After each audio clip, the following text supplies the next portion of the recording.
Pemirsa JTV yang dimuliakan oleh Allah Subhanahu wa taala, tema kita hari ini tasawuf modern. Dan kalau ada yang ingin bertanya, silakan. Jadi silakan SMS atau telepon langsung ke nomor yang tertera di layar kaca. Kalau SMS dan WA di 0813 60 25 6228. 0813 60 25 6228. Silakan SMS ke situ, saya baca nanti. Silakan juga WA di nomor yang sama. Insya Allah kita akan baca. Baik pemirsa JTV yang dimuliakan Allah, tasawuf itu adalah sebuah cabang ilmu di dalam Islam yang berasal dari ilmu akhlak, ihsan. Jadi Jibril pernah bertanya kepada Rasulullah Sallallahu Alaihi Wasallam apa makna ihsan itu, ya. Kemudian Rasulullah mengatakan ihsan itu anta budu anta tarahu, fa illam takun tarahu fa innahu yaraka. Engkau menyembah Allah, ihsan itu engkau menyembah Allah seolah-olah engkau melihatnya. Jadi begitu khusyuk, begitu takut, begitu ihsan, begitu khusyuk kita berhadapan di mata Allah, karena kita melihat Allah. Tapi Allah itu tidak mampu kita lihat, karena Allah itu maha halus, ya, tidak bisa kita lihat di dunia ini. Maka yakinlah Allah itu akan melihat kita. Itu yang disebut ihsan. Anta budu tarahu, anta tarahu, engkau melihat Allah seolah-olah. Dalam makna seseorang muslim itu bertasawuf itu mengingat Allah selalu, tidak akan terjerumus ke dalam dosa. Kenapa? Karena Allah selalu melihatnya. Maka seorang yang tasawuf itu orang-orang yang betul-betul takut kepada Allah, yang betul-betul mengharap ridha Allah, yang betul-betul bersih hatinya. Masalah rezeki itu sudah dijamin oleh Allah. Walaupun beliau juga berusaha juga, punya ladangnya, punya sawahnya, punya ternaknya. Jadi orang tasawuf juga orang kaya sebenarnya, ya. Tetapi kekayaan yang diperoleh orang tasawuf itu dengan halal sekali, ya. Orang tasawuf itu tidak mau uang riba, tidak mau uang syubhat, tidak mau uang haram. Itu kelebihan makhluk tasawuf. Maka orang-orang tasawuf ini banyak yang keramat lagi. Keramat. Beda dengan orang-orang tidak tasawuf gitu. Jadi tasawuf itu, maka orang tasawuf itu di Aceh itu disebut tengku. Tengku itu dari tingku. Tingku kitab. Jadi orang tasawuf zaman dulu kitab itu ditingku di dalam kain, dibawa kemana-mana. Ketika ditanya umat di sebuah balai atau di sebuah menasah, tengku, saya ingin bertanya tentang hukum dengki, bagaimana hukumnya? Jadi tengku-tengku itu langsung mengambil yang ditingku itu kitab. Dengki itu dosa besar, dibaca di kitabnya. Maka tengku itu berasal dari tingku, tingku kitab. Ini salah satu pendapat.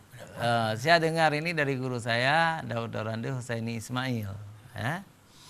Tetapi pendapat yang lain, tengku ini berasal dari Tughul bahasa Turki, artinya orang alim. Jadi dari Tughul itu menjadi tengku, itu kan. Jadi kesimpulannya, Abi, kita dukung cita-cita wali kota Banda Aceh ingin menjadikan kota zikir, kota zikir, kota tasawuf. Dengan demikian di Aceh, di Banda Aceh ini tidak perlu lagi polisi, tidak perlu lagi WH, tidak, penjara pun boleh ditutup ketika semua masyarakat Aceh sudah bertasawuf. Karena orang tasawuf itu orang yang takut kepada Allah. Tidak akan mencuri, tidak akan membunuh, tidak akan merusak tanaman. Dan lain. Dia namanya orang-orang bersih. Jadi bukan berarti tidak perlu lagi tentara polisi, bukan. Artinya kerja orang itu sudah ringan. Karena orang sudah tahu semua. Sudah tahu semua, Bi. Ya. Tapi gerakan tasawuf ini baik cilet-cilet, Bi. Semuanya kita ajarkan tasawuf. Setiap pejabat harus setiap pejabat harus ditatar penataran tasawuf 1 minggu atau 2 minggu. Semua orang dalam kurikulum sekolah masuk tasawuf. Nanti lahirlah generasi tasawuf yang takut kepada Allah SWT. Tapi kalau misalnya zikir 1 bulan sekali atau 1 minggu sekali, lalu kita harapkan terwujudnya masyarakat tasawuf, itu jauh panggang dari api. Jadi betul-betul kita terapkan tasawuf. Intinya adalah ihsan. Ihsan. Mencari kebersihan. Ihsan itu artinya seolah-olah kita beribadah kepada Allah, Allah kita nampak di mata kita, itu Allah menjaga kita. Maka kita khusyuk, takut kepada Allah.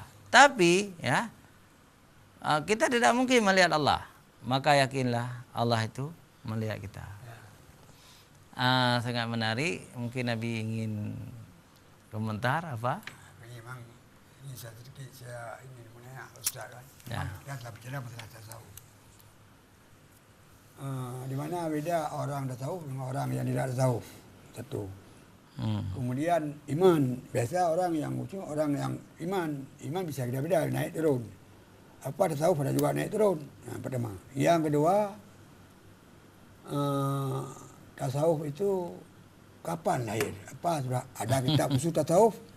Dan kemudian pada masa Rasulullah apa ada tasawuf? Siapa ulama tasawuf? Ya, baik. Yang pertama tadi tentang tasawuf itu dengan iman ya. Jadi yang pertama kita harus beriman. Beriman itu pokok. Dia itu pokok. Pokok itu kan batang akarnya. Sedangkan tasawuf itu rantingnya. Jadi kalau orang beriman tidak tasawuf, belum apa-apa. Tapi kalau orang tasawuf saja tidak beriman, itu belum beriman. Jadi tasawuf itu adalah daun-daun iman itu ya. Untuk lebih halus kehidupan kita itu kita bertasawuf, ya kan? Kalau memang kita tidak bertasawuf, kita wajib juga berakhlak. Jadi dari ilmu akhlak itu lahirnya ilmu tasawuf. Rasulullah sallallahu alaihi wasallam dibangkitkan untuk memperbaiki akhlak. Innama bu'istu liutammima makarimal akhlak. Jadi sesungguhnya aku diutus untuk menyempurnakan akhlak yang mulia. Bagi ulama-ulama yang menganggap Rasulullah itu seorang yang telah dibangkitkan untuk menyempurnakan akhlak, karena tasawuf itu berasal dari akhlak, maka tasawuf itu telah ada di zaman Rasulullah. Rasulullah berakhlak mulia, Abu Bakar, Umar, Utsman, Ali, sahabat-sahabat semuanya berakhlak mulia, berarti tasawuf sudah ada sejak Rasulullah. Gitu. Tetapi bagi orang yang anti tasawuf, ada juga yang anti tasawuf. Tasawuf itu sangat terlambat lahirnya. Jadi baru lahir abad ketiga, baru berkembang abad keempat dari setelah meninggal Rasulullah, setelah wafat Rasulullah. Artinya tasawuf itu baru ada 400 tahun setelah Rasulullah wafat. Maka orang yang anti tasawuf itu menganggap tasawuf itu ilmu yang diada-adakan. Dan mereka itu tidak mengakui tasawuf dan menganggap orang-orang yang mempelajari ilmu tasawuf itu orang yang menambah-nambah agama. kelompok ini terkenal dengan salafi. Ya. Orang salafi tidak menerima tasawuf. Mereka menganggap ilmu tasawuf itu ilmu yang tumbuh sangat kemudian, yang datang dari agama-agama sebelum Islam. Jadi ilmu tasawuf itu masuk dari Yahudi, dari Majusi, dan dari Hindu gitu ya. Mereka menolak tasawuf, Tapi ulama-ulama yang mengatakan tasawuf itu bukan dari Majusi, bukan dari Yahudi, bukan dari Hindu, tetapi tasawuf itu telah ada sejak Rasulullah sallallahu alaihi wasallam, karena tasawuf itu berasal dari ilmu akhlak, hidup sederhana, tidak berlebih-lebihan seperti yang disuruh oleh Al-Qur'an, maka tasawuf itu telah ada sejak Nabi. Wallahu a'lam. Yang jelas pemirsa CTV yang dirahmati Allah, di zaman Rasulullah itu sudah ada sebuah kelompok, ya, orang-orang miskin dari Madinah, orang-orang miskin dari Mekah yang hijrah ke Madinah. Mereka tidak punya rumah, tidak punya harta, mereka tidur di Masjid Nabawi. Ramai orang tidur di situ, dan mereka itu bekerja hanya membersihkan masjid. Sedangkan rezekinya dibawa oleh orang-orang kaya ke masjid. Jadi kelompok ini dipimpin oleh Abu Hurairah. Abu Hurairah tidur di situ. Ada Abu Dzar Al-Ghifari, ada Bilal bin Rabah, ada sejumlah sahabat-sahabat yang lain seperti Ammar bin Yasir. Juga ada banyak orang-orang miskin tuh yang hidup di masjid, tidur di masjid. Cuma mereka itu menjaga waktu salat, menjaga waktu salat. Ketika azan mereka itu sudah masuk masjid semuanya. Mereka sangat dicintai oleh Nabi. Malah yang menjadi penghafal hadis yang sangat banyak merawi hadis, yaitu Abu Hurairah, juga salah seorang dari kelompok ini. Mereka itulah yang disebut asal usul orang-orang sufi, asal usul orang-orang tasawuf yang tidur di Masjid Nabawi itu. Bukan tasawuf namanya. Tapi orang bersih. Ya. Suka melebihi. Jadi bagi kelompok tasawuf Islam menganggap mereka itu pendahulu. Jadi orang-orang pertama yang menganut tasawuf itu adalah Abu Dzar Al-Ghifari, Abu Hurairah, Bilal bin Rabah, Salman Al-Farisi juga. Nah, jadi mereka adalah orang-orang tasawuf. Tidak punya apa-apa, tidak punya hartanya, nggak ada. Cuma hidup dengan bantuan orang-orang kaya, jamaah masjid. Mereka membawa makanan ke masjid. Lalu orang-orang ini lebih kurang 80 orang. Jadi orang-orang ini makan yang diberikan oleh masyarakat. Tetapi kalau ibadahnya jangan tanya. Tidak mampu kita tandingi. Mereka beribadah salat jamaah 5 waktu. Di belakang Rasulullah sallallahu alaihi wasallam, juga membantu Rasulullah, ya. Ada yang mengembala keledai Rasulullah. Ada yang memandikan keledai Rasulullah. Ada juga kerja. Ada yang menjahit sandal Rasulullah, ya. Ketika Rasulullah ingin berangkat, untanya atau keledainya itu sudah gemuk, sudah dikasih umpan oleh orang-orang tasawuf ini. Makanya orang-orang ini disebut ini orang masuk dalam bidang tasawuf juga, tapi bukan tasawuf namanya, bersih. Belum lahir istilah tasawuf. Masuk makna tasawuf bersih ya. Iya, artinya tidak 100% dunia. Iya. Dari dunia. Tapi dunia dicuri mana tu kan? Iya. Kan cari makan disuruh Rasulullah wajib cari makan kan? Iya. Dunia untuk akhirat. Iya. Tapi kalau dunia akhirat mungkin juga. Tetapi yang perlu kita ingat di zaman itu, ya, belum ada syekhnya. Syekh tasawuf, pemimpin tasawuf. Belum ada seruban khusus. Belum ada baju khusus bagi syekh itu. Belum ada kemajuan. Dan belum juga syekhnya itu di apa namanya, diangkut itu apa? Tak ada. Disandang-sandang di atas. Jadi tidak beda antara syekh dengan Seperti yang Rasulullah suruh. gitu. Lalu kemudian tasawuf berkembang. Tasawuf berkembang ini dari zaman ke zaman, lalu dibuatlah sistem-sistem oleh kelompok tertentu gitu kan. Diangkat-angkat pimpinan mereka itu, diberi gelar-gelar yang sangat agung, ya. Gelarnya sangat agung-agung itu, kadang-kadang melebihi gelar Rasulullah. Kalau Rasulullah artinya utusan Allah. Nah, itu gelar Rasulullah. Atau Habibullah, kekasih Allah. Atau Khalilullah, Nabi Ibrahim. Ya. Itu kekasih Allah. Jadi gelar yang sederhana. Coba bayangkan gelar tasawuf. Itu sangat melebihi. Maulana, pelindung kami. Itu sifat Allah, bukan sifat manusia. Jadi tidak pantas manusia memberi gelar kepada dirinya Maulana. Tapi tokoh-tokoh tasawuf ini menggelari dirinya Maulana. Maulana Jalaluddin Rumi. Maulana ini, Maulana itu. Kan atasnya ada sendiri, bukan. Nama gelarnya dikasih nama dia sendiri, bukan oleh kawan-kawannya. Kawan-kawannya. Oleh pengikutnya. Bahkan sudah gelar, tidak boleh membanggakan. Ya. Ada yang namanya Mu'id Daulah, penolong Allah. Ada gelar Ayatullah, tanda-tanda Allah. Jadi sangat tinggi-tinggi gelarnya, melebihi tinggi Rasulullah. Jadi ini tasawuf ini tidak digalakkan oleh Ahlussunnah wal Jamaah.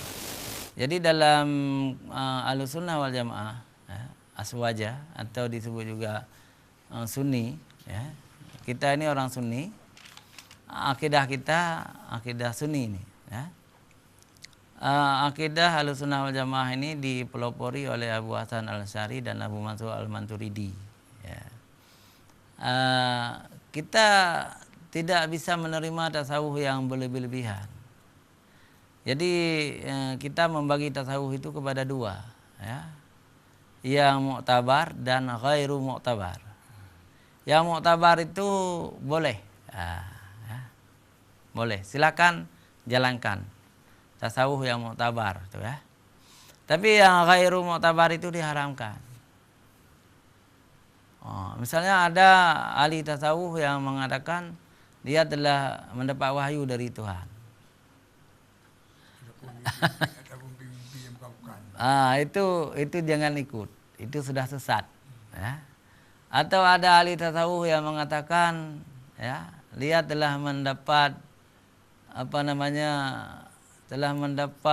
ampunan dosa dari Allah, maka dia tidak perlu lagi salat, puasa dan sebagainya, sudah dijamin masuk surga. Itu jangan ikut. Itu sesat. Atau ada ahli tasawuf yang mengakui dirinya kami tidak berdosa lagi karena kami sangat banyak beribadah kepada Allah. Juga jangan ikut, itu sesat juga.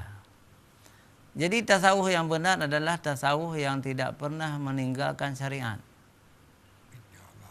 Dia orang lain salat 5 waktu, dia juga salat 5 waktu. Orang lain beribadah, memberi zakat, infak, sedekah, dia juga begitu. Orang lain puasa, naik haji, dia juga begitu. Itu tasawuf yang benar. Jadi tasawuf yang tidak benar telah difatwakan oleh ulama Ahlussunnah wal Jamaah, jangan ikut. Begitu hebat dunia tasawuf, Abi. Ada lagi tasawuf modern, Abi. Tasawuf modern, sufi modern. Bagaimana sufi modern itu? Jadi pemirsa untuk tahu sufi modern itu, tentu pemirsa bertanya dulu lewat SMS. Saya lihat ya, sudah ada atau belum ya? Sambil itu Abi boleh bertanya. Jadi pernah orang tanya terutama saya dan Ustaz ini. Kalau kita tidak tasawuf, itu ibarat kita harus baru setengah-setengah. Apa benar itu? Ada yang menanya sama saya, Abi, kalau kita tidak tasawuf, tu ibadah kita tu belum pas. Ah. Jadi saya nak jawab. Apa ada ayat, apa ada hadis masalah tasawuf, siapa tak tahu. Apa makna tasawuf saya bilang tu. Ya. Saya tanya sama dia. Jadi dia pun nak jawab. Jadi ustaz yang menguraikan makna itu. Jadi kalau yang saya tanya tadi kan, apakah tasawuf itu menguatkan ibadat? Iya. Baik pemirsa CTV, sebelum kita menjawab pertanyaan dari Abi Husaini, jangan kemana-mana, kita lanjutkan setelah jeda iklan berikut.